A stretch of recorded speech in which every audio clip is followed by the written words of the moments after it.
So first and foremost, welcome to Dogs and Babies. I'm really excited to be here. If you don't know who I am, my name is Mike Purcell. I am the owner of All Canines.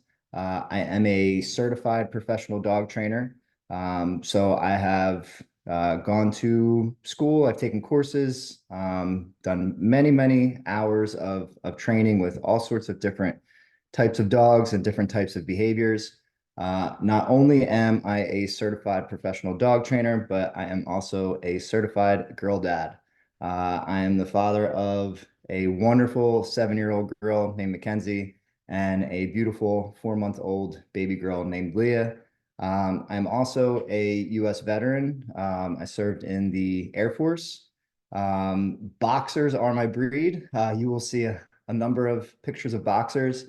This picture here is our dog Gracie with Leah after a couple of days of her being home. And yeah, I am really happy to be here with you all this morning. We are going to get started today by um, learning about how your that's Mackenzie. Learning about how your household can build trust and safe bonds with your dog, and understanding that all training and learning does start with you. After that, we will dive into steps that can be taken to prepare for a baby, what you might expect to see in the first 3 months after birth, changes that occur between 3 months and 1 year, and how to prepare for the toddler years and beyond.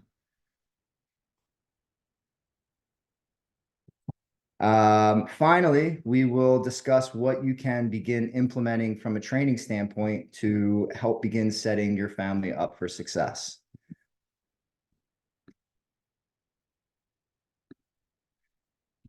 So the big question, why are we all here today? Well, we are looking to build trust for the owner and the dog, and we're looking to create safe bonds for children. And the biggest way that we can start doing that is by starting to understand your dog's body language. It is absolutely something that you really want to start paying attention to. And you're going to learn a lot in the next, 30 minutes or so about your dog's body language that you may be perceiving now differently than what your dog is actually thinking or feeling. Your dog's body language is how they speak to you and the world around them. It's absolutely the most important aspect of living with your dog, not just on the topic of dogs and babies. It is their language. I make the joke a lot of times that dogs do not speak English. They don't speak Spanish. They don't speak Portuguese. That's not their first language. Body language is their first language.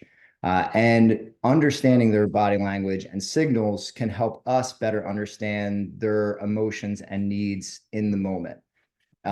So you want to really be attentive to and responsive to your dog's various cues. This will help build your trust with them. It will strengthen your bond.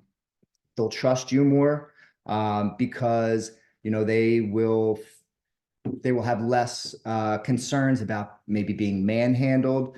Petting, physical touch with our dogs is absolutely a form of communication. And petting, approaching dogs, it all starts with you. And with our children, we will be eventually having to teach them how to also pet and approach dogs. And they're going to watch us. So how do you approach and pet your dog? Do you grab their face whenever you want? And, can you confidently say that they're enjoying it? Because based on my experience, they probably don't. And then, put yourself in your dog's shoes. If a horse essentially, a human-sized dog, just came up to you and, running full speed at you and maybe just wanted to lick your face, how might you feel? A human-sized dog does sound kind of terrifying. And like I said, do you think your 1.5-year-old will also think it's okay to handle your dog the same way that they see you handling them. Our primary focus really is safety for all. So understanding your dog's body language, and how to respond to their body language will help change and shape your relationship with your dog. And as far as body language goes, we really are only going to scratch the surface today. Um, Another way, we look to build trust and safe bonds is by practice, patience, and consistency. Building a bond with your dog, it takes time, it takes energy, it takes patience, it takes consistency. Um, Something like learning canine body language is really learning a new language. You don't just learn it and understand it overnight. When you're interacting with your dog, do you pay attention to what they're saying? Um, Being patient with your dog as they learn and grow, maintaining consistency in your interactions and training methods. These are all huge for your dog, especially when we're bringing a baby into the home, because consistency can really just go out the window when a baby enters the home. Our schedules change, so much about our world changes, and so much of our dog's world changes as well.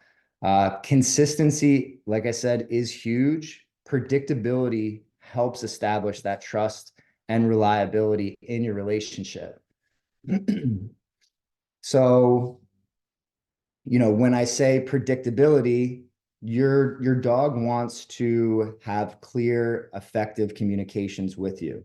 They also want to be able to go outside the house, and have predictable events, right? And their dogs are not all that different than us, in those ways. We like routine, we like predictability, we like, some form of consistency in our day-to-day life. And change is hard, right? Change is hard for people just the same way that it is for dogs. So predictability really does help establish trust in your relationship.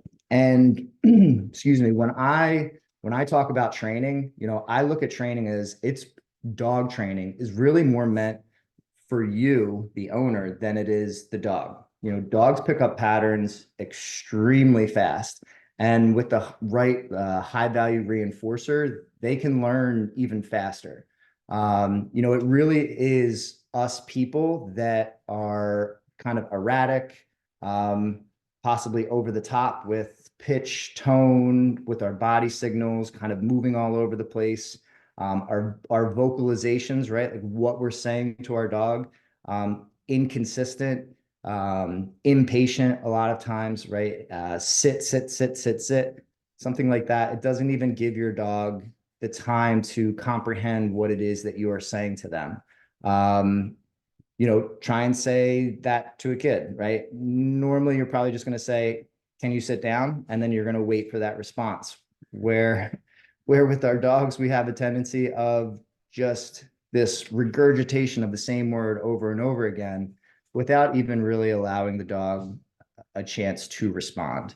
And then we get frustrated thinking that the dog maybe, doesn't want to listen, or doesn't know how to do things. So really with training, it's you that needs to practice with your dog so that your communication with them is clear and consistent. And the more consistent you are with your communication, and specifically your nonverbal communication, like I said in the beginning, dog's first language is not English, it is body language. They are constantly watching you. So the more consistent you are with your nonverbal communication, the more consistent and successful your dog will be in time.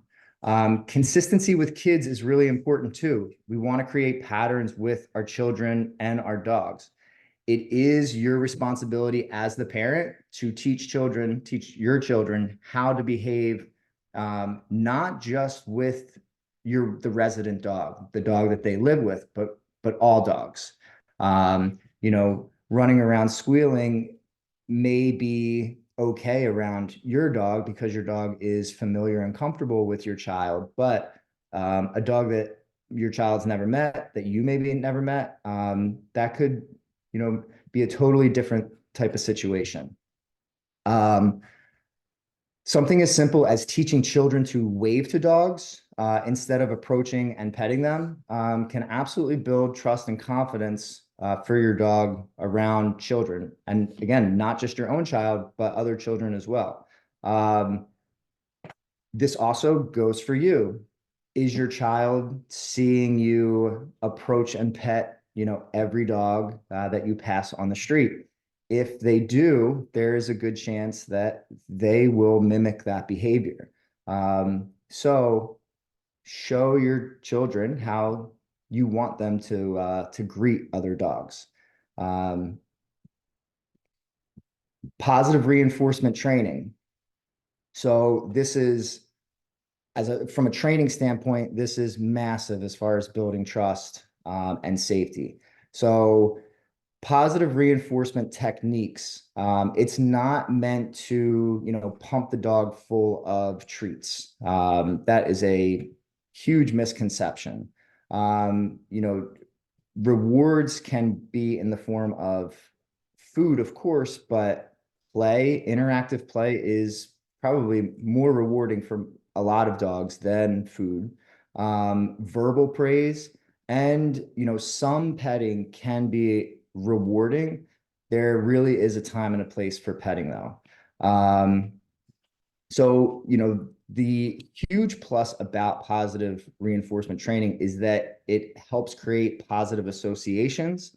And, for your dog with everything in the environment, whether it be babies, whether it be other dogs, guest visitors, Amazon trucks, whatever it might be, noises, sights, smells, that positive association can really help your dog trust the environment around them. And by trusting the environment around them, they will trust you, and it will just deepen the bond between you and your dog.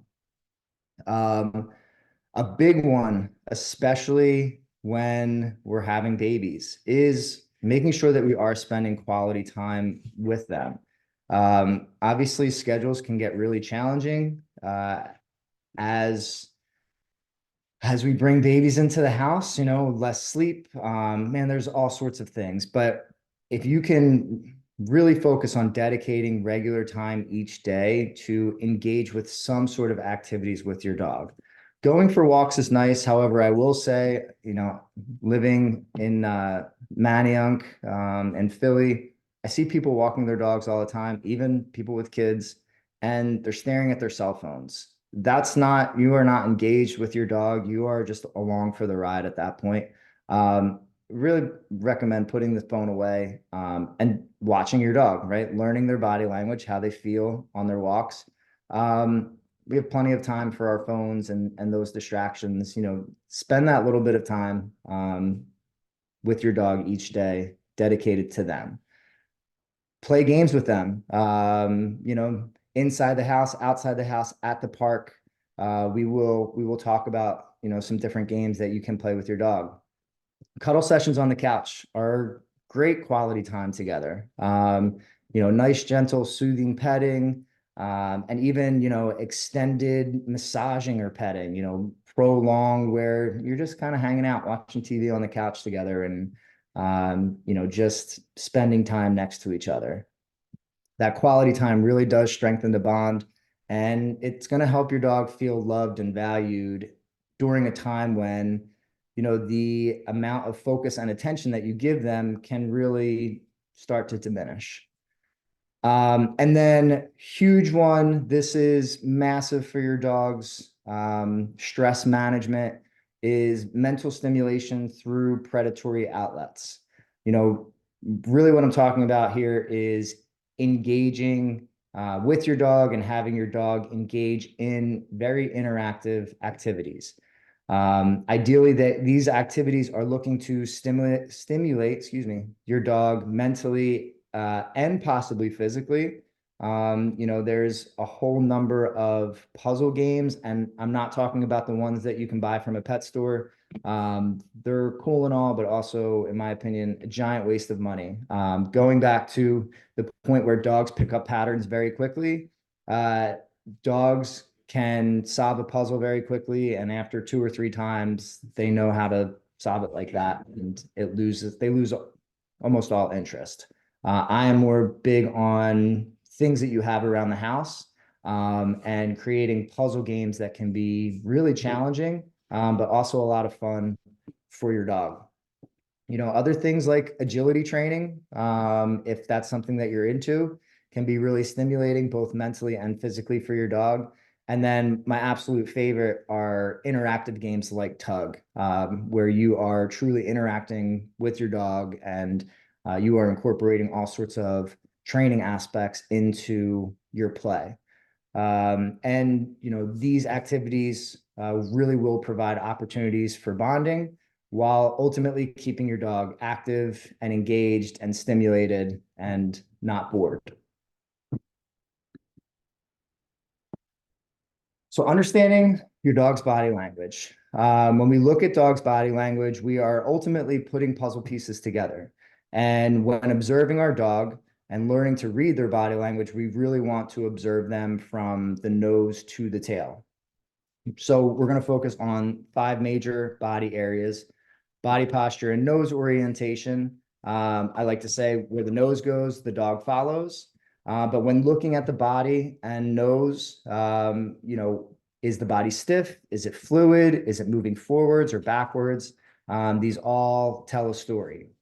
The ears, are they forward? Are they back? Are they flat back? Are they out to the sides? The ears can change positions very quickly, just as all of these different body movements. The eyes, they can be really soft. I joke, I call them the high eyes, like the dog kind of looks a little stoned, or hard eyes, where the dog is staring. If you've ever been stared at by a dog, you may have felt that, like in your gut, like, oh, this doesn't feel great. And then whale eyes. I see this a lot. It's pretty common among various signals, but this is where you're seeing more of the whites of the eyes. Your dog's maybe kind of looking out the corner of their eye, kind of deal. The mouth. When we look at the mouth, we're really looking at the length of the lips. Are they short and tense, or are they long? Are they relaxed? And then finally, the tail. When looking at the tail, we are looking at the position of the base of the tail. Now, as you can see, the picture of the 2 dogs here, 2 totally different breeds, and their tails are positioned 2 totally different ways. So breed is very important as far as looking at the tail, because all dogs will carry their tail differently naturally, right? So German Shepherds, they have that kind of low hanging tail, where this guy over on the left, probably maybe like a Jack Russell Terrier kind of mix. He has a really high hanging tail. That tail height, that base, is probably right around its natural tail height. Now, all of these body positions, these 5 areas, they all tell a story when we put the signals together. We can really get a clear picture of what our dog is thinking or feeling about a given situation or experience. And this is truly all situations and experiences. So even if your dog is tolerant of something today or enjoys something today, just like you, it doesn't mean that they will be tolerant with it tomorrow or enjoy the same thing tomorrow. Their feelings, like ours, change minute to minute, hour to hour, day to day. So as far as having that clear picture of all situations and experiences, right? Really start to watch your dog, how their body language changes, the movements change when you or your child is moving toward them. It will pay attention to their body language signals, their movements when you touch them, like physically. You may be surprised to learn that your dog doesn't love a lot of the petting the way that you think they might. Something like understanding this can also help you understand how they feel about putting a harness on. even things like visitors being in the house, petting them or moving towards them, baby noises, or even having their toys picked up, right? Like your dog is going to have a response to essentially everything that you do around them. And by watching them and observing them, you can really gain an understanding of what they're thinking in that moment. Dogs live in the present. So what they communicate is how they are feeling exactly in that moment. Um, it can like I said, can help you know how they're feeling, give you a sense if they are enjoying themselves, and if they don't seem to be enjoying themselves, help you assess the situation and make a decision as to whether it's best to remove yourself, maybe another person, or your dog from a given situation. It's it's being able to recognize their body language and understanding how to respond that will ultimately build the most trust from your dog to you, because they will know that they can rely on you to help them feel safe rather than keeping them in a situation or further deepening them into a situation that they're uncomfortable with. And then that's where a lot of reactivity happens, because the dog does not feel supported. They are scared, and eventually their natural instinct of fight, flight, or freeze kicks in, and they got to pick one. Um, so ultimately, really pay attention to when you are interacting with them, because you can control your own movements and you can take the time to learn about your dog. Be aware of yourself when you're around your dog. You are the owner, so you play probably the most vital role in your dog's life. And don't you want to know, like, are they really happy when you mess with them, when you pet them, when you interact with them, or are some of the things you are doing to them stressing them out? And if so, that stress can carry on to other areas of your life with your dog. You really may start to notice that a lot of your behaviors do make them feel somewhat uncomfortable, but gaining this self-awareness can really help you break old habits and patterns and create a more comforting and positive environment for your dog. So not only do we have certain body language movements, but within that, we also have different signals. We have appeasement signals, submissive signals, displacement signals, stress, and fear signals. Um, some of the body movements do carry over within these types of signals, but they these signals do all tell a very different type of story. So I have a little video here of Gracie and I. I have Leah strapped to my chest, and excuse me, and I am seeing if Gracie actually wants to be pet here. So I'm sticking my hand out, right? There's a little, now she's moving towards me. Um, I would love to know if anybody wants to shoot a quick message. I'd love to know anything that you might be noticing about Gracie's body language in this clip.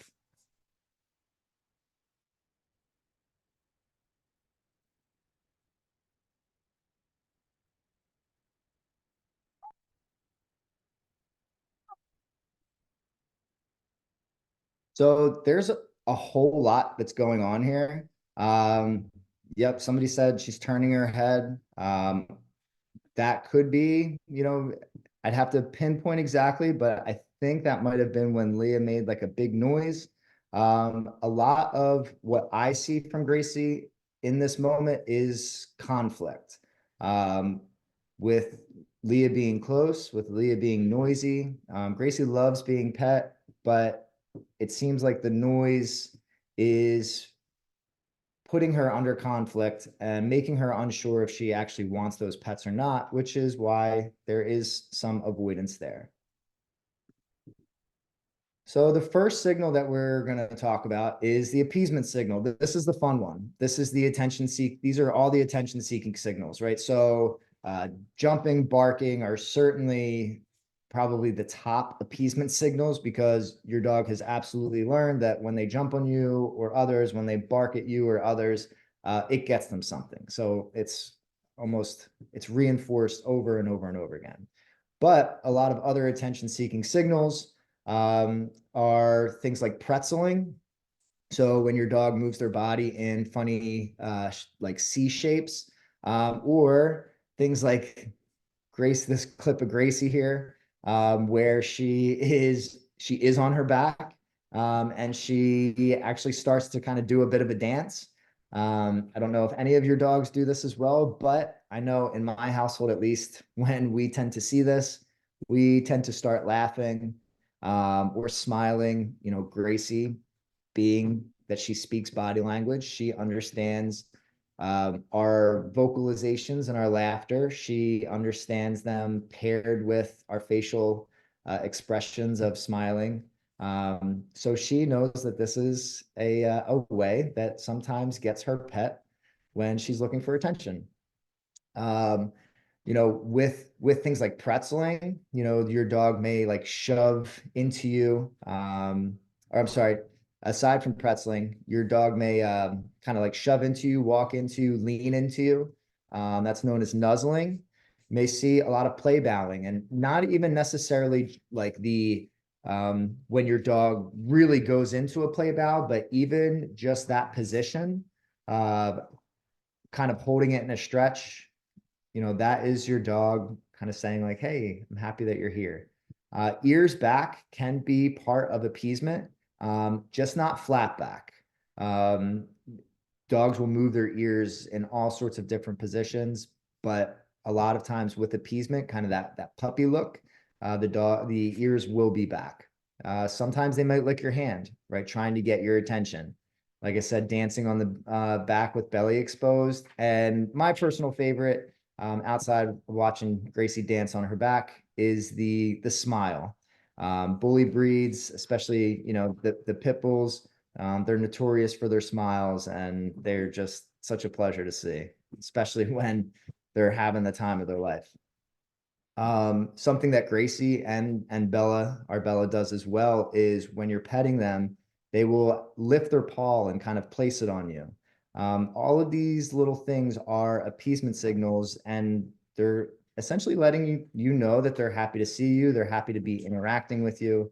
They want it to continue, and yeah, they are loving the interaction. Now, on the flip side, we have submissive signals. And I will tell you, your dog displays a whole heck of a lot of submissive signals that are probably missed or are disregarded. As you can see in this picture here, it appears that this person is about to pet this dog on top of their head, and this dog's ears are back. Those are the whale eyes. That this dog is shortening their lips, right? It's tight. You can almost see the tension in their face. This dog does not look like one that is ready to receive any sort of physical touch from anybody. These signals really are your dog's way of attempting to divert a perceived threat or something that they don't want to happen. It would essentially be like our way of kind of stepping away from somebody. But it really is, it's your dog's way of attempting not to earn anything. Like they don't want to be pet. They really are trying to signal that they want to be left alone. So a few signals that you may see from your dog, especially when you or somebody approaches them and they are not looking to be approached in that moment, are you may see yawning, a lot of tongue flicks. You may see the dog turning their head away, really, or looking away from you in avoidance. If you go to pet your dog on top of their head, they may try and dodge your hand and really trying to avoid being touched by you or whoever. They're trying to avert whatever is oncoming to them. So if you do see this kind of behavior from your dogs and these signals, please do them a favor and just leave them alone. or, think of a way to make them feel more comfortable in that moment. This really goes for guests and visitors that you may have over the house as well when, baby is born.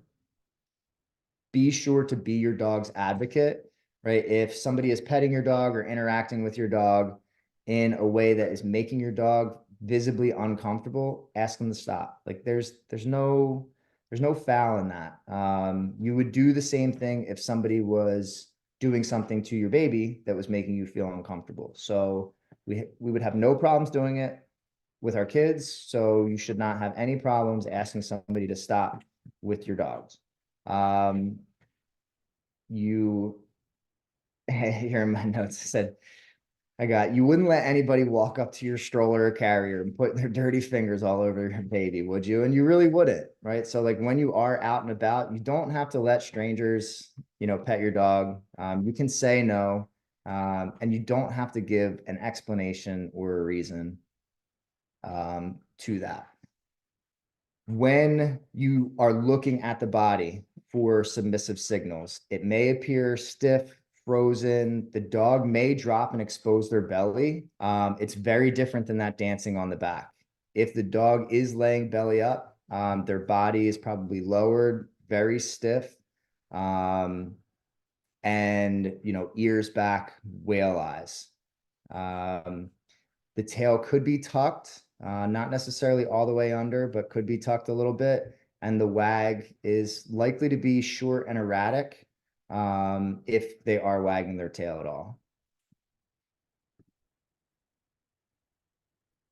Displacement signals. This is one that we don't tend to really think of, but the true definition of displacement is the moving of something from its place or position. And that really is what your dog is trying to achieve with these signals. They will display displacement signals when they're attempting to take the focus off of them and refocus onto something else. So if you look at this picture of this dog, right, it's licking its paw, but look where its eyes are at, right? It's not focused on its paw, it's focused on something else. So you may find your dog scratches themselves, licks themselves. They might start sniffing the ground when another dog or person approaches. And that really is because they're trying to deflect and get that person or thing to not interact with them and just kind of leave them be. So your dog's stress. This is a big one, right? We all deal with stress. Our dogs all deal with stress. And your dog's stress is based on a number of factors. Much like humans, our dogs do experience stress in a way that builds and stacks throughout the day, throughout the weeks, throughout the months, etc. And the cause of stress will vary greatly from dog to dog. Some dogs are more sound sensitive, some are more touch sensitive, movement, size, smell sensitive. All dogs have their own personalities and experience things differently, just the same way that we people do. So some big red flags in the body language for stress is like an extreme lack of focus, heavy panting, excessive drooling, pacing around. Any sort of movement that is moving away from a stimuli, whether that be the head or the entire body, will indicate that the dog is possibly not comfortable in that situation. Other signals such as lip licking, yawning, shaking, those are also indicators that the dog is possibly under some amount of stress. It is important to notice these signals based on environment and situation, excuse me, because it can change in an instant, not just their signals, but the environment and situation that you're in. So it is important to notice these so that you can choose the best course of action to minimize your dog's stress levels as much as possible. When you're looking at the body, the head could be lowered, the body's probably going to be tense. The dog may be leaning backwards. What's the face and body doing? This picture of this dog, he is moving backwards. He's on a leash and a harness, but he's not moving forward, right? So this is a dog who is backward leaning. He's stressed out about something, whether it's the people around or maybe it's that, suitcase. Um, the ears might be back, tail tucked, whale eyes. Um, we tend to do a pretty good job at reading stress from my experience, because it is kind of that gut feeling, like when your dog seems to be stressed.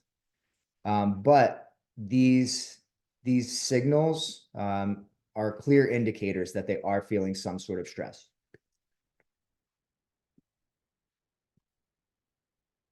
And finally, fear. Fear is the point where dogs can easily become reactive and exhibit, fear-based aggression. A fearful dog is put under so much stress that they do begin to display these signals to communicate to another that they need to move away immediately. The best thing that you can do when your dog is in a fearful state is to remove them and or the stimuli that is triggering the reaction, like remove it from the situation entirely. You will struggle immensely to communicate with your dog if they are under loads of stress and have become extremely fearful. You will need to get them and that trigger separated so that they can calm themselves and you can regain their focus.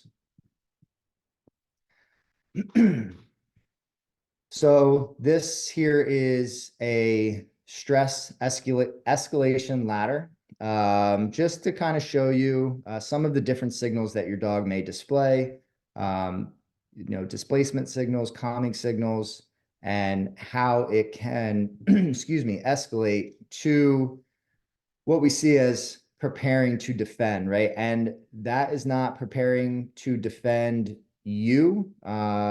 Despite what you might think, your dog is unlikely reacting to protect you. They're not running around with coats of armor. Certainly some breeds do have guardian tendencies, based on genetics, but typically they reach a point of, defending, because they're defending themselves, because they do not feel safe and they don't feel like the handler, the owner, whoever is holding on to that leash is going to advocate for them and put them in a safe situation. So, like I said, stress can happen all throughout the day, each and every day. And like people, our dogs' brains are not able to separate good stress from bad stress. Stress is simply stress. And it can be built and reduced through a number of events and, decompressing activities. So any stimuli or event that causes stress to your dog is known as a trigger. Some triggers can include you leaving for work, an Amazon delivery, you coming home, right? And you coming home sounds silly, but it brings on good stress. And stress is still stress. Things like somebody knocking at the door, somebody coming over to visit, all the dogs and people that maybe walk by your window that your dog stares at all day. And those are just kind of day to day. And now let's think about, what we are introducing to the dog's life.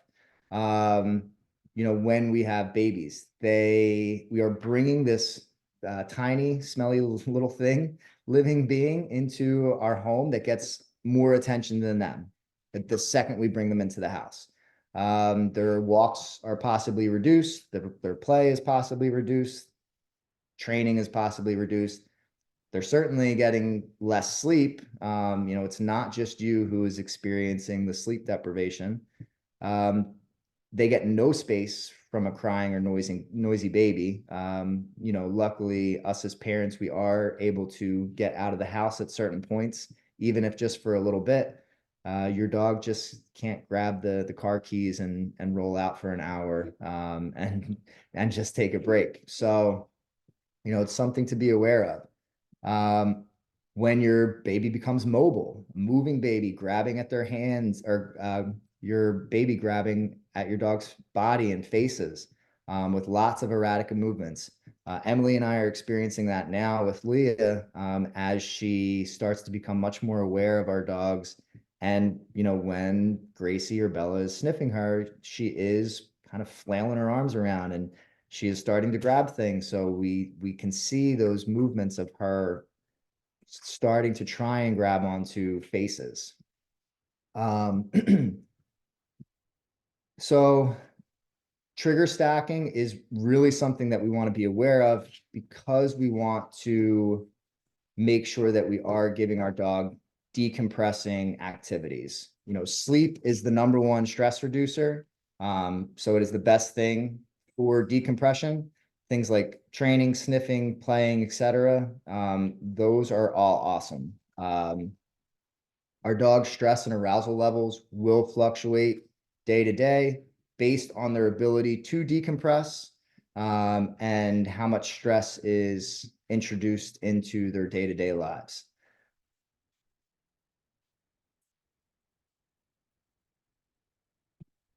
So really important as we are teaching our dogs, as we are training with them, that we are practicing, we are being patient, and we are being consistent. So as most on here are from Philly, practice, we talk about practice. And when it comes to practice, really you should be training with your dogs every day.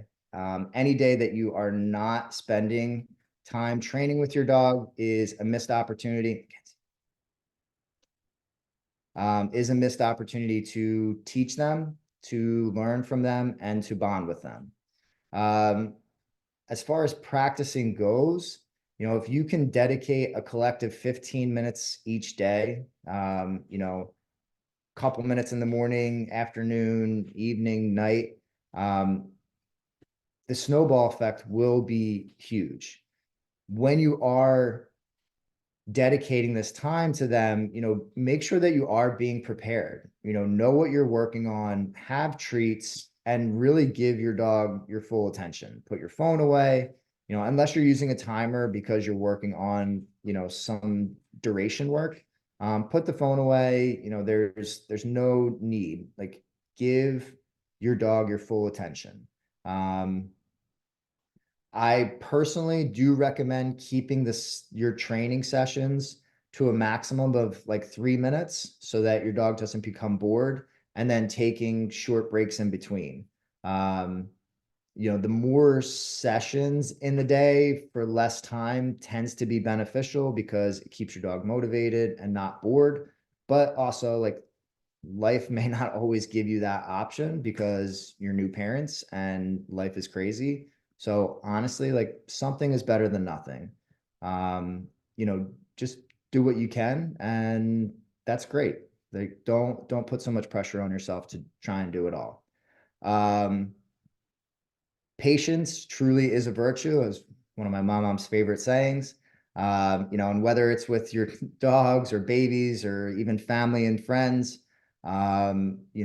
after babies are born, even before babies are born, human emotions are typically running high, and life is stressful. So your dog, your communication with your dog, it can all be affected by this. Stress, frustration can be projected onto our dogs. So when you're working with them, understand that you are always teaching them. You are teaching your training, that patience, consistency, your training is really teaching them for the one time that you actually need something to work. So you should really be in the mindset of doing, say, 1,000 recalls and rewarding your dog with praise and treats and play and fun for that one time that you need your dog to recall off another dog or a squirrel, or recall them off of a toddler, your toddler who went from drunken walk to NASCAR speed in a matter of weeks, and your dog has learned that it's kind of fun to chase them, right? Like, you want to be able to call your dog off of your child if that happens.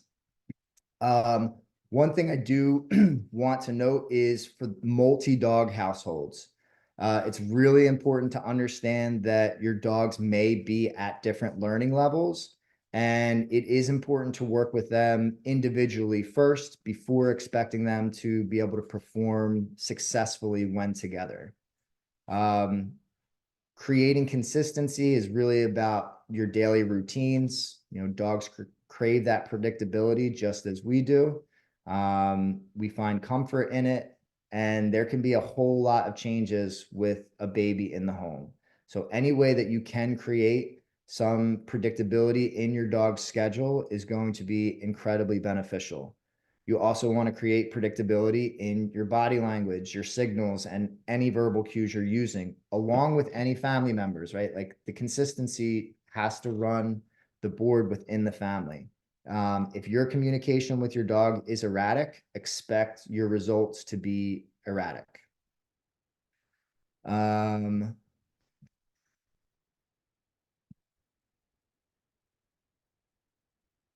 With positive reinforcement training, here's a little video of me and Gracie training, just kind of play in the background.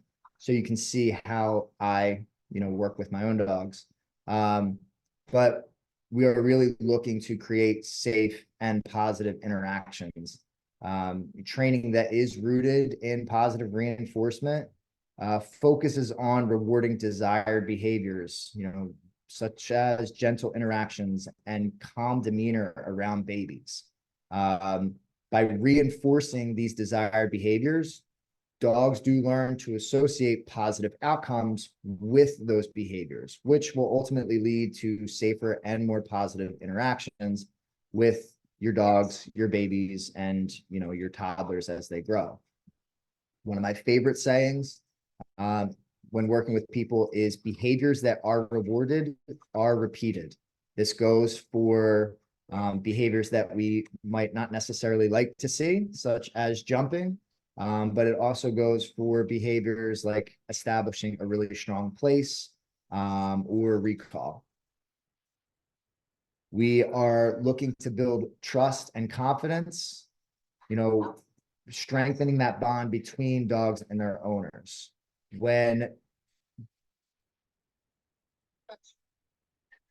Um, when dogs receive praise and reward for desirable behaviors, they do develop that positive association with their owners. They feel more confident with their interactions because they learn to be confident that you will guide them and you will instruct them on what you want them to do instead of focusing on what you don't want them to do. Yes. This style is huge for reducing stress and anxiety because we're not implementing any sort of correction in the sense of a physical correction. We're not adding stress in that way to the dog's life. So the dog learns to feel more relaxed and comfortable in the presence of babies because this is all about creating a positive experience and rewarding their interactions. Similarly, we want our babies and toddlers to feel safe and confident around our dogs as well. And we can help them feel that way by exposing them to dogs who are calm and who are confident. We want to encourage gentle and controlled behavior, making sure that we're reducing the risk of any sort of accidental injuries or conflict. We want to create a fun and positive learning experience, right? Dogs and kids, babies are so similar in this way and in this style of training, working with them from positive reinforcement standpoint, right? And think about it yourself. Like, would you have more fun learning by being rewarded or by being punished? Your confidence will really grow. You will feel empowered when you start to implement this kind of training and you start to really see the results. And finally, setting clear expectations. Your dogs will learn what behaviors are expected of them when you teach them. So you really want clear communication to foster that sense of predictability and stability in your dog's life. As with a new baby, it is stressful. So you want to create that positive experience through clear communication. You want to spend quality time together, right? What do you do with your dog? Where do you go with them? What do you want them to be really good at from a training standpoint? Where do you want them to be good at it? You know, does it only matter if they're good at it in the home, or do you want them to be good at things out at the park or, you know, on walks as well? You know, life with children can absolutely turn your schedule upside down. So I've said before, be sure to dedicate time to your dog. They are social creatures. They are going to they crave our attention, especially in a world where every which way something different is seeking to capture our attention. Give them the time that they need. Otherwise, you know, you could see an increase in undesirable behaviors because your dog may be bored, and start looking for things to do. You really want to practice for life events. Like that is what training is about. So I like to call it formal training. That is that 15 minutes a day, where you set goals to work on, you know, various training things. Even if it's just one thing a day, if you just work on recall, you will see positive outcomes. And then informal training is what I like to call it, but that truly is just all of your other communications throughout the day. You should be preaching what you practice, you know, using the same exact hand signals, the verbal cues, you know, in these moments, because the formal training is to be implemented as your day-to-day conversations with your dog. Excuse me. As far as interactive play goes, tug is my absolute favorite training game. There is so much that your dog can learn from it. There is an art to it, though. You're not just trying to rip the toy away from the dog. You don't want to overly tease them. You also want to let your dog win more than they lose. It is meant to be fun for them. And depending on how big your dog is, it could absolutely be a workout for you. Flirt bowls are great. If you don't know what they are, I recommend looking them up. They're big cat toys, but they make ones for dogs. Petting and massaging is really great. Proper petting, of course, though. I am big on what I call the 3 C's. So petting at the chin, the collar area, and the chest. Excuse me. And I always love to do this. You can absolutely try it on your own at home, but go ahead and scratch your arm and then go ahead and pet your arm. Do they feel the same? Do you enjoy them the same way? Now, think about if you tend to scratch your dog more or if you actually tend to pet your dog more. This can really help you change the way that you are petting your dog and giving them more of that soothing touch rather than that like heavy, scratchy kind of petting. One of my other many corny dad jokes is pretend that you are petting a horse.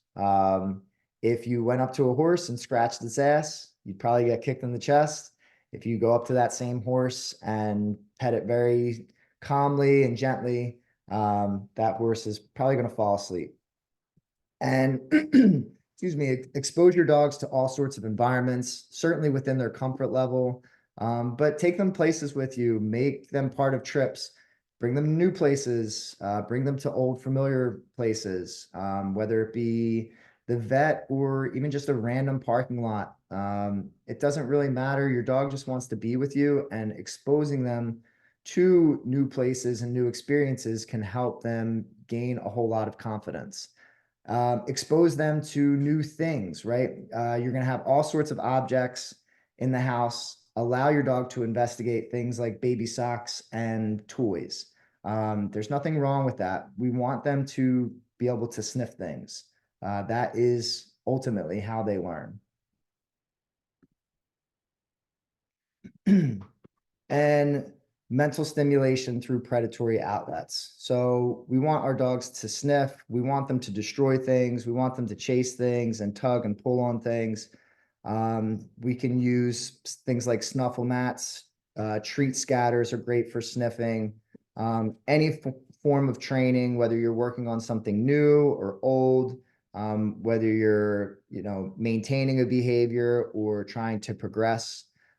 Things like agility training, training classes, they can all be great ways to bond and give your dog that mental stimulation. Destruction games, things like being able to shred boxes and towels that are rolled up and tied up. All fun games. I mean, I have a lot of games that you are welcome to reach out and ask me about. I also, a lot of times, I will just go to Google and DIY, dog mental stimulation games, and you will find a lot of pretty cool and interesting games that you may have never thought of. Chase games like fetch can be good, but I do tend to recommend limiting heavy bouts of fetch to 2 times a week and never stacking it, never stacking days on top of each other. Like I've said before, tug games are just the absolute best. Great for heavy chewers, really activating all of those muscles in the jaw. So step one, I know I know many in this webinar today already have babies. Others are preparing. When you are preparing for a baby, you will be looking to expose them to what they essentially will be experiencing when baby arrives. So items that you should purchase to prepare your dog for a baby is a baby doll. Have them put them in a swaddle. You want to simulate your interactions with the baby with your dog around. So put the baby in the stroller, put the baby in the bassinet, put the baby in the carrier. You can also grab your phone, play some YouTube sounds of baby noises, get them used to what your dog is going to be experiencing after you bring the baby home. Baby related items, diapers, baby powder, if you're using any lotions, even wipes, get your dog familiar with these new scents that you're bringing into the home. Don't wait until baby's born to start exposing your dog to all of this stuff, because that can be very overwhelming, especially when you bring this tiny living stinky little baby into the house. As far as management goes, baby gates and barriers, they are used to designate areas where your dog is allowed and restrict access to certain areas of the house. We use baby gates. They are such a huge help. Emily and I personally use them for when we have guests and visitors. Sometimes it's just overwhelming. Sometimes there's too many guests and we don't want the dogs roaming around, or they're a little too excited. So we will separate them from the rest of us. We still interact with them, which is, I think, very important to understand that I am still going to that area while, excuse me, Gracie and Bella are being calm, and I am rewarding them for that, whether it's via treats or, sometimes it's just a simple thumbs up without even saying anything. For management as well, or I'm sorry,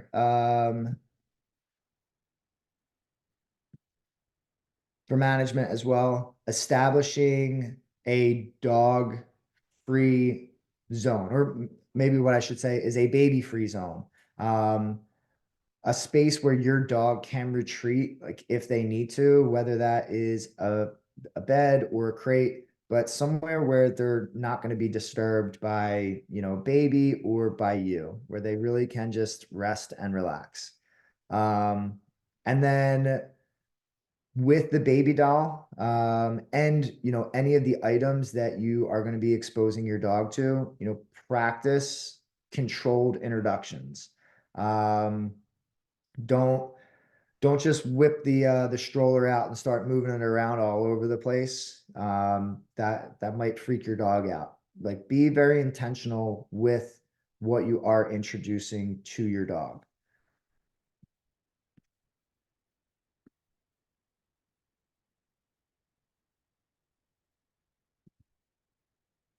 So, training exercises to prep for baby. Um, I mean, the biggest one is desensitization to baby related sounds. So, like I mentioned on the last slide, playing recordings of baby crying, baby cooing, and all other sorts of sounds that they make.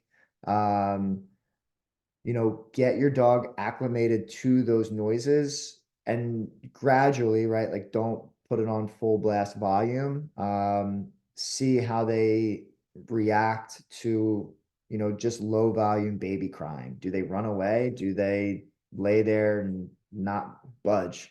It doing that will help you prepare and help you understand how your dog may react when baby does come home. Introduce your baby to all that gear. Like I said, let them sniff, let them investigate. They they learn by sniffing. They're curious creatures, so you want to give them that space to investigate. And then toys are a big one. I will say, I guess I didn't realize this since Mackenzie was a baby, but with Leah, and baby toys and dog toys are essentially the same thing. Um, there's three pictures on this slide, and if anybody can tell me, I don't know if you believe that all of these are baby toys, if you think any of these are dog toys, let me know. I would be interested in your thoughts because I feel like every time I turn around, I see a baby toy or a dog toy, and I'm not sure which it is. The amount of baby toys that I have found that have squeakers in them is actually quite surprising. So probably the biggest thing that you are going to need for your interactions when your baby is born is engagement from your dog. So practicing engagement is massive. Um, Basic engagement too, name game, recall, touch. You want to ensure that your dog is going to be responsive around your baby. You're going to practice, want to practice a lot of redirections, like a lot of them. And you can practice redirections at any time. If your dog's interested in something, look to capture their attention, right? If they're outside and they're looking around, say their name. Do they look at you? If they do, mark that and reward it. No, we're not going too much into like markers, rewarders, that kind of training stuff, but let your dog know that they responded exactly the way that you wanted them to by giving them a reward. You are going to use a shit ton of redirections when your dog or when your baby is on the floor. Your dog will lick your baby's hands, face, mouth, sniff their butt. Um, right? Eventually, your baby is going to grab at them, swat at them.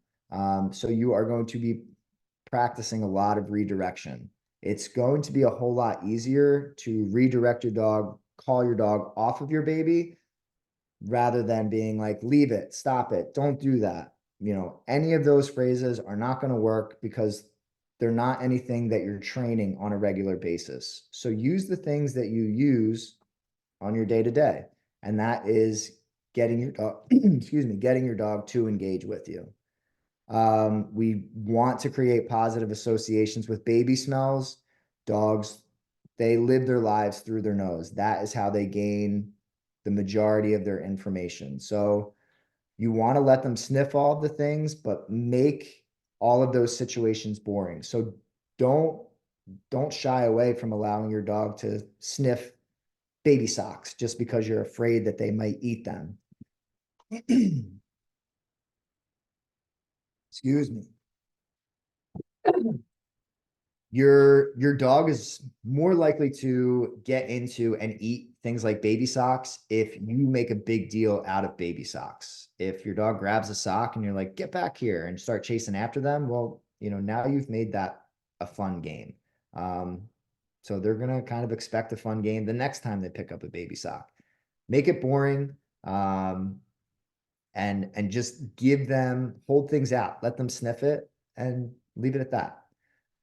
Handling exercises is huge too. And this is great for vets and groomers as well, but teaching your dog to remain calm during interactions with you, right? Everything starts with you. You're the owner. So gently touching and handling their ears, their paws, their tail, rewarding calm behaviors for being able to touch those areas. I am a really big fan of using a clicker for handling exercises. If you're unfamiliar with clicker training, it is utilizing what is known as a marker to let the dog know that they are going to receive a reward. It's basic classical conditioning of conditioning a sound to have a meaning. All of these things are meant to be done well into the first year, right? Like you shouldn't stop doing all of these things. You want to apply all these principles to life with your baby. And, training and living with our dogs, it is a journey. It is not a destination. So these exercises are meant to really be continued all throughout their life.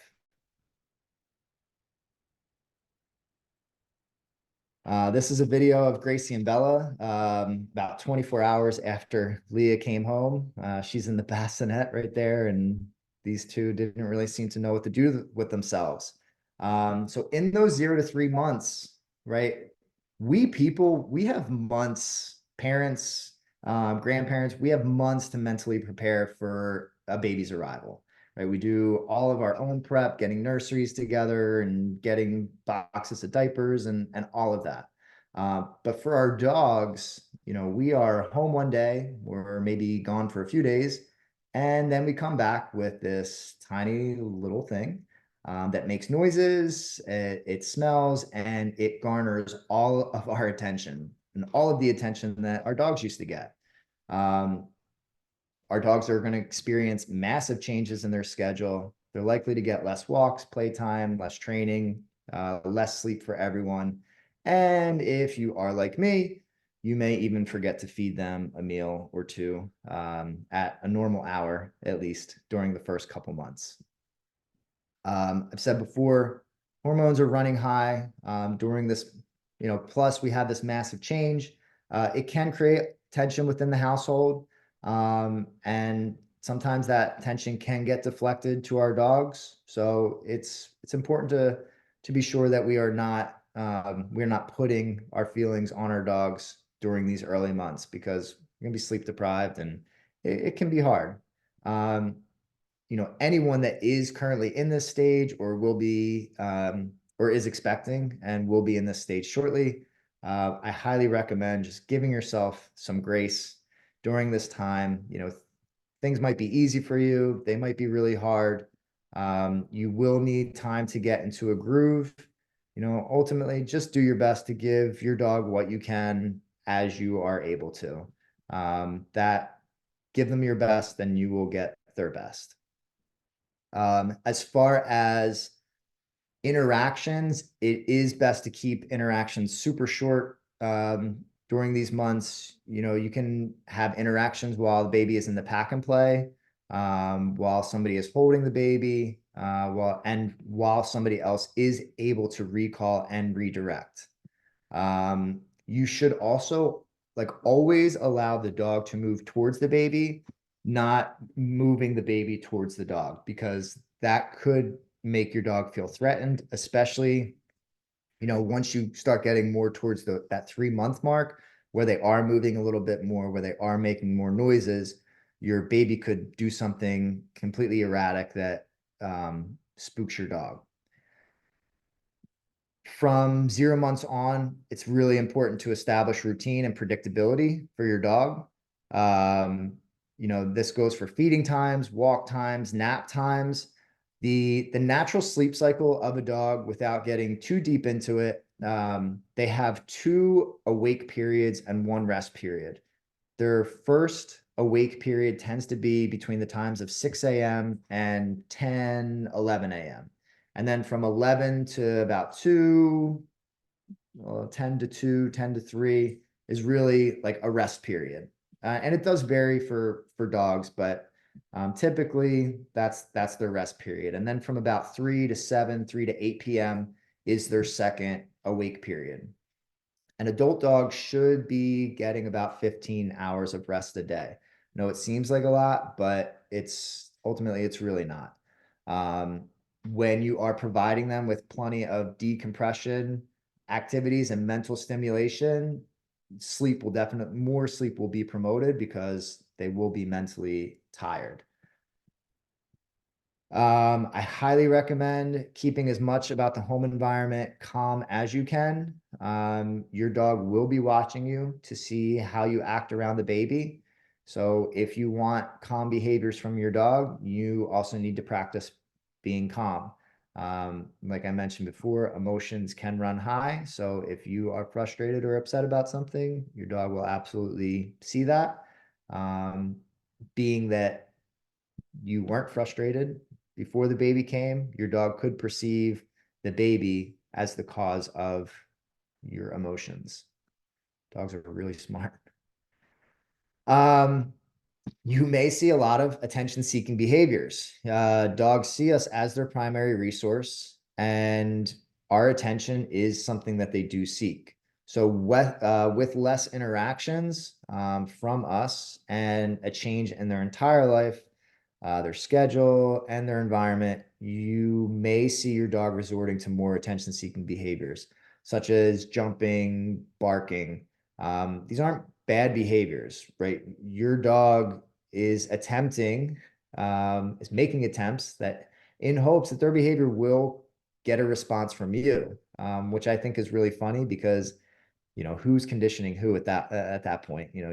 Your dog barks at you in order to elicit a conditioned response of you looking at them or giving them some form of attention.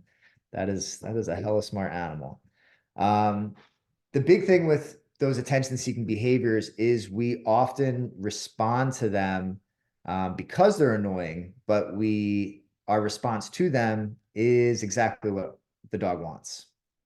These behaviors are chosen by your dog because they tend to be the most reinforced, right? And if you do think about it, when you enter the home, do you end up reinforcing more jumping and barking, or do you end up reinforcing more sitting down and getting interaction because the dog is sitting down? Uh, Time and time again, it tends to be the dog the jumping is just the behavior that gets more reinforcement. And reinforcement can be in the form of just looking at your dog, touching your dog, talking to your dog, and really responding to your dog in any way, shape, or form.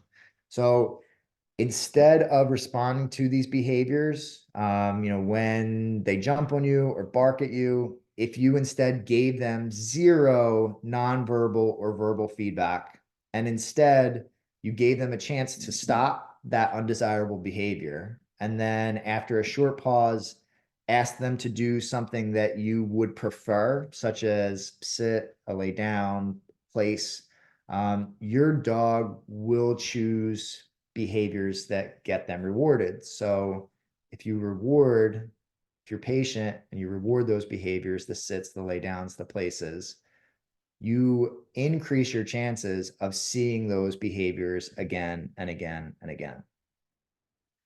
Dogs operate on what is known as a win, stay, lose, shift strategy. So when your dog gets what they want, they stick to a behavior. That's the win, stay. If they don't get what they want, they change behaviors. That's the lose, shift. And because dogs operate with this strategy, if you begin to reward your dog for going to place, for example, or the big one, capturing the behavior, and rewarding them when they're already on place. And let's say you do it, 10 plus times a day, 70 plus times a week, 300 plus times a month. Where do you think you might start finding your dog laying and resting regularly? That's probably going to be on that bed because they know that there's a high probability that they will get some form of reward over there. Tummy time.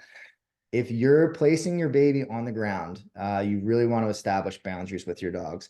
I've I certainly recommend, the potential for separating the dog, but if you are like us, Emily and I, we obviously want our dogs to be able to be around. So we have to be very aware when our daughter Leah is doing things like tummy time. Dogs are very curious creatures and they will get dangerously close to stepping on a baby. Um, don't make a big deal out of it. Just, calmly stick your hand out and have them touch, or you can take a step back and recall them over to you, redirect them to their bed, but redirect them. Don't make a big deal out of what they're doing. Just try and move them calmly away. Um, Dogs and babies in the bed. So you want to establish boundaries when the baby is placed on the bed, similar to the same way that we're doing on the floor. I recommend establishing an up and an off protocol so that you can have the dog get off of the bed if you want them to. I don't make recommendations on co-sleeping other than you should not do it with your dog in the bed. It's too much of a risk. You should look to establish a new sleeping area other than your bed if you do plan to have your baby sleep in bed with you at night. There could be an increased interest in mom. Moms for the first few months, sorry, but you naturally you have a smell to you. So naturally your dog is going to have an increased interest in you. Also, they are interacting with mom way less than maybe they ever have before. So every movement mom makes may capture their attention, especially in those first couple days after coming home with baby. It really is important here for the partners to step in, help redirect the dog if need be, so that mom can rest and not be jumped on. You may find that you need or desire to have a dog walker. I do recommend it. Emily and I have a dog walker. It has been a massive help. Gracie is a really high energy dog. Emily and I are both incredibly busy with work and kids and life. So, having that predictable walk for Gracie, twice a week is really valuable for us. And then toys. Toys are everywhere, not just baby toys, but dog toys. Really important. Try and keep your dog's toys off the floor if your baby is on the floor. And this goes well beyond 3 months. This was one that hit Emily and I, right in the feels yesterday because Leah was on the floor and Bella came over with a toy and just dropped it on Leah, and then Leah grabbed it. I mean, and it happened in a split second. And if Bella was a heavy resource guarder or uncertain, right, like there could have potentially been a reaction. So you really want to try and keep the dog toys and the baby toys not mixed. I do recommend getting a basket or a bin so that you can put the toys away. Because like I said, you can be shocked at how quickly a toy can end up in your child's hands. So 3 months to a year, we start to see an increase in mobility and an increase in sounds. Movements and noises are faster and they are more erratic. Not only at some point will they start crawling and walking, but babies and they flail their arms around like they're dead center, in the middle of a mosh pit. I joke like it's like she's in a wrestling match when she lays in her crib. She's just all over the place. So babies start to make more noises, and they are allowed a lot of coos, a lot of laughter, but also, potentially increased fussing and crying, especially possible during this 4-month sleep regression that I keep hearing about. I'm not sure what exactly the details are, but we're going through it right now. So all of these things are possible. Your baby is probably going to start grabbing at your dog because they get more interactive and they get more interested in the world around them.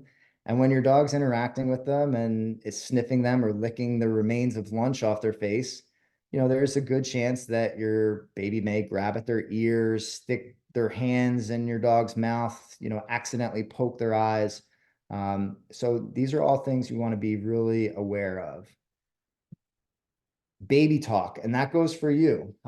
You are going to start talking to your baby in probably a very similar way that you tend to communicate verbally with your dog. So when you are, talking to your baby, this way we do, good morning, Leah, how are you? Right? Not all that different than when I talk to Gracie and say, good morning, Gracie, how are you? So this kind of talk can greatly pique your dog's interest. It can increase their excitement levels. And depending on what the situation is, if baby's on the floor, things like that, you want to be really aware of your dogs getting worked up. If they are responding in a way that you don't like, when you're baby talking your baby, think to yourself, what would be a better alternative behavior for your dog?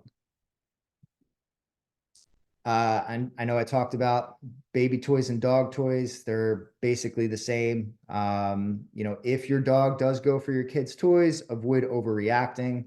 You want to make that toy essentially super boring, but overreacting can make that toy super exciting. So instead of overreacting, just go grab one of your dog's toys and look to make an exchange with them. Try and make your dog's toy more exciting than that baby toy, and good chance that they'll drop the toy and come to you for play. And then hands and food, right? As your baby starts to eat solid food, they're sitting up, they begin walking, probably holding some form of tasty snack, many times right at your dog's level. Redirection to reward is going to be huge here. If you reward for engaging with you and stepping away from your baby when they have food, if you are able to give them a higher value reward than, the puff snacks or the banana that your baby's holding, they will happily redirect to you time and time again. So your reward, the value of your reward is going to be important here.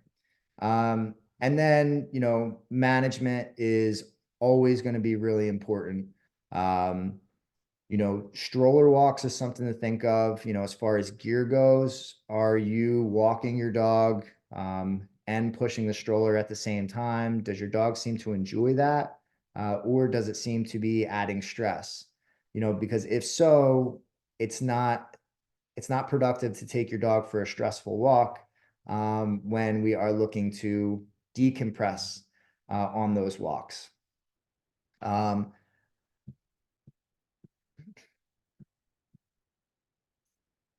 All in all, your goal is to create a positive experience for your dog. You want to manage situations, whether it be with, gear or in the house, and interactions using gates, spatial pressure. If you're on the floor, you can use kind of a stiff arm to keep your dogs, help your dog keep their distance. You can also use body blocking. None of this is meant to be a form of physical anything. It's actually quite non-physical, but it is meant to indicate to your dog that you want space. Managing guests and visitors as well. I said this earlier, advocate for your dog if they don't seem comfortable, and don't hesitate to ask a person to stop petting your dog or to recall your dog away from somebody. I have heard this, before, like, oh, I feel bad doing that in the moment. And while I understand that, how you may feel bad about certain things in the moment. Truly think about how you would feel if an incident were to happen because you decided, like, I'm uncomfortable saying something, or, oh, I think it'll be fine. At the end of the day, safety is first, and things like baby gates and things like crate training as well. They can be huge pluses for management purposes.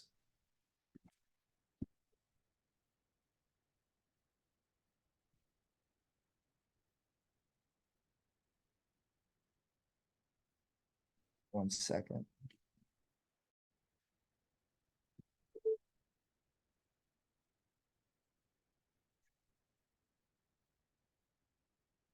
Um, okay. Capturing and rewarding behaviors is big because we have a tendency of constantly asking our dogs, or telling our dogs to do things. So we really want to start looking for our dogs when they are doing things on their own. So a big one is rewarding your dog heavily for when they are in place or kind of hanging out in their crate on their own. Remember, behaviors that are rewarded are repeated. Creating predictable schedules, right? And like, as you're starting to see, like, I don't want to start boring everybody. We're kind of seeing the same things over and over.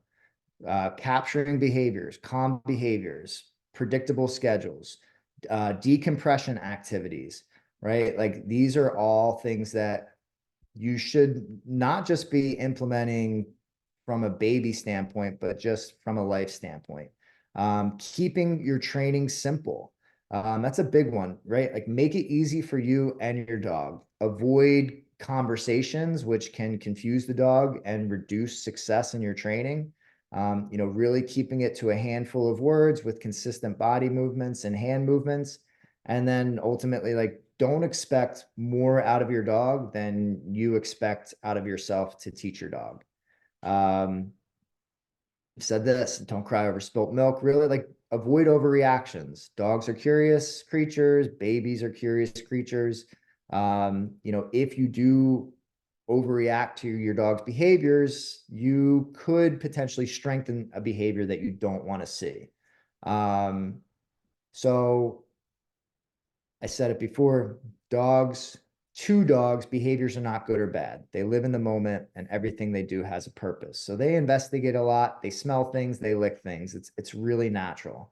Really just learn, again, a lot of redirection, right? In those moments, redirect your dog. These things carry over for the duration of your children's lives. And it's by keeping the training simple, it allows your children from a young age to also start implementing a lot of these same verbal cues that you will be using. The toddler years are really when we start to see increased interaction, because toddlers are more mobile and they are more curious. So it does lead to increased interactions and a lot of interactions that you may not necessarily see. Your kid may try and engage and play, or explore with the dog a little bit more frequently, and toddlers tend to test boundaries. And they may test boundaries with your dog, such as pulling on fur or ears, hugging too tightly, attempting to take your dog's toys or food. So it's really important to monitor your children, and also teach them good behaviors. Energy levels of kids, right? Toddlers and dogs, they have high energy levels. It can lead to a lot of boisterous play sessions. So you may notice more active play or roughhousing. Important to teach your children that the energy you give is the energy you get, not just for you, but for your toddlers as well. So really, if you want your dog to be calm, you also have to ask your toddler to be calm. Um, Communication development is a big one as well during the toddler years, because these kids are learning to communicate both verbally and non-verbally, which can affect their interactions with your dog. They may attempt to communicate with the same words and gestures that you're using. But because your toddler might be all over the place, the behaviors that they exhibit towards your dog could cause potential for regression in your training. So you absolutely want to continue working with your dog based on their current needs and their training progress. We want to keep interactions. Oh, I'm sorry. Next slide. In those toddler years, we want to keep interactions closely supervised, and intervene and redirect anytime you feel necessary. Teaching to touch gently, right? I said it before, I'm a big fan of teaching the wave, which we'll talk about in a second, but really do emphasize the importance of respecting a dog's space and body. There ultimately is no reason that your toddler needs to pet a dog.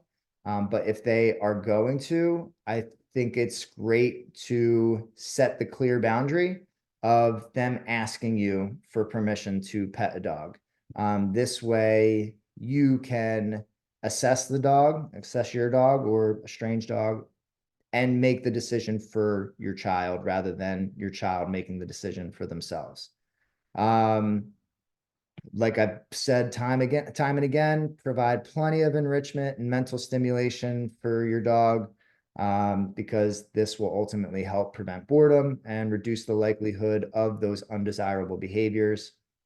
And then finally, don't be ashamed to seek help. If you are encountering problems, persistent challenges, you can seek the guidance from somebody like me. There's plenty of other wonderful trainers in this area, or even, nationwide that give all sorts of different support. Trainers like myself that do tend to use these positive reinforcement type techniques. And we are so happy to help in these situations, because especially with kids, it's helping teach the future generations on how to act and behave around dogs. I wanted to make sure that I left you with some things that you can teach your kids. I know I'm a little over time, but we're almost wrapped up.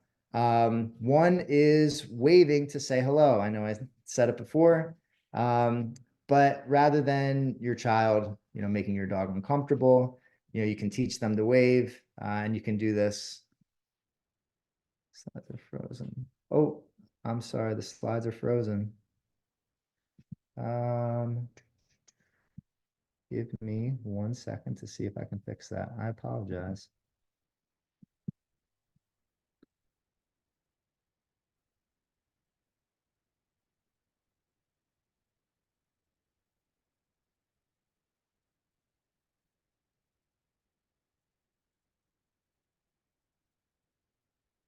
How is that? Are the slides back and viewable?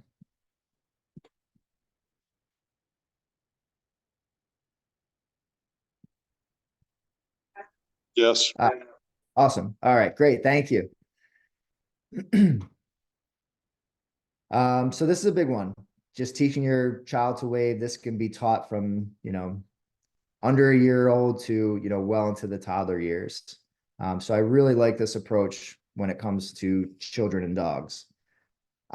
This is another one as well, especially as your kids do get older, and are running around more, is instead of chasing and jumping on your children, much like my daughter Mackenzie did here with our dog Gracie, she runs and then Gracie gets to her and she goes right into a sit. And we've worked on this many, many times. But if you're going to work on this, I recommend starting at short distances so that your dog doesn't gain a bunch of momentum and pounce on your child. And then, as your child gets older, you can increase into to longer distances like Mackenzie's doing here. These are my 5 behaviors that I highly recommend that you start teaching your dog today. Whether you're expecting, whether you have a baby or not, like these, in my opinion, are some of the most important behaviors that your dog can learn. That is their name, that is recall, touch, which is hand targeting. So your dog will, essentially boop their nose to your hand. Place, which is having a designated area to go lay down and relax, and then stay, and working on stay for a long duration. Implementing these things really will help you, your baby, your dog, coexist with each other. And then finally, I just wanted to touch on the phases of learning and what is known as the 3Ds, because this is how your dogs learn. And as far as the phases of learning go, I will say what I do see is that most dogs are stuck in the fluency phase, right? So dog learns a new behavior, they start to become good at it within a situation. Generalization is really taking that behavior and applying it everywhere. So think about something that you teach, that you've taught your dog inside that they're really good at, and then you go outside for a walk and they're total crap. They have not been able to go from fluency to generalization. So when you are teaching your dog something, you want to do it in all the rooms in your house, in all sorts of different environments or spaces outside. And then also, like, think about where you go with your dog and where you want them to be really well versed in the things that you are training them. And then with the 3Ds, this goes for all training, but this is a really big one for stay. To teach a proper stay, you do want to do it in this order of duration, distance, and distraction, because it will set the dog up for the most success. Your dog needs to learn to stay in place with you standing directly next to them for 30 seconds to a minute before you can start moving away from them, because the second you start moving away, there's a good chance that they start following you.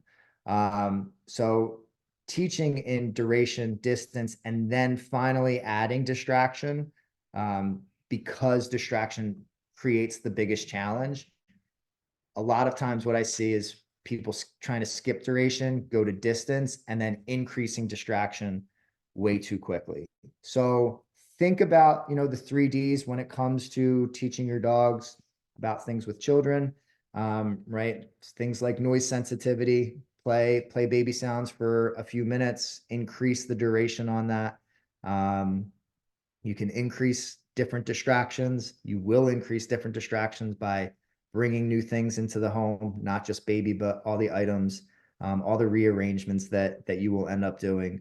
But seriously, as new parents, as expecting parents, do your best, give your dog what you can. If you need help, there are plenty of resources out there, myself included, that would be absolutely thrilled to help you. First and foremost, I want to thank everybody for joining today, and being patient with me. And even though I did go a little bit over, thank you really much. Thank you so much for giving me your time. As a thank you, I am going to be sending everybody our guide to resource guarding. This will help ensure that your dog does not develop some resource guarding tendencies around you or your children. It is a guide on how to proactively work on resource guarding with both food and objects such as toys and bones. We'll also send everybody a link to book a consultation if you are interested in working with us one-on-one. We do have virtual options as well as private training sessions at our training facility located on Main Street in Manayunk. And we are also offering, just exclusively to this group, our Text the Trainer option. As parents ourselves, Emily and I do know firsthand how difficult scheduling just about anything can be when you have small children. So Text the Trainer is a monthly subscription that gives you access directly to me via WhatsApp.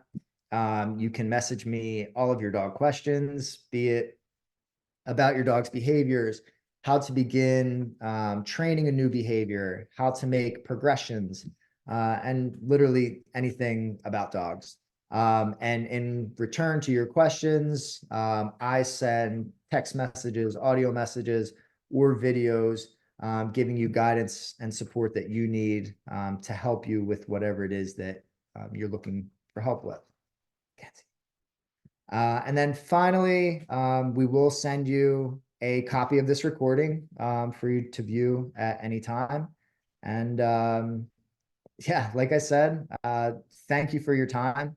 I do hope that you all learned some valuable information that will help you and your dog and your family live a happier and healthier life together.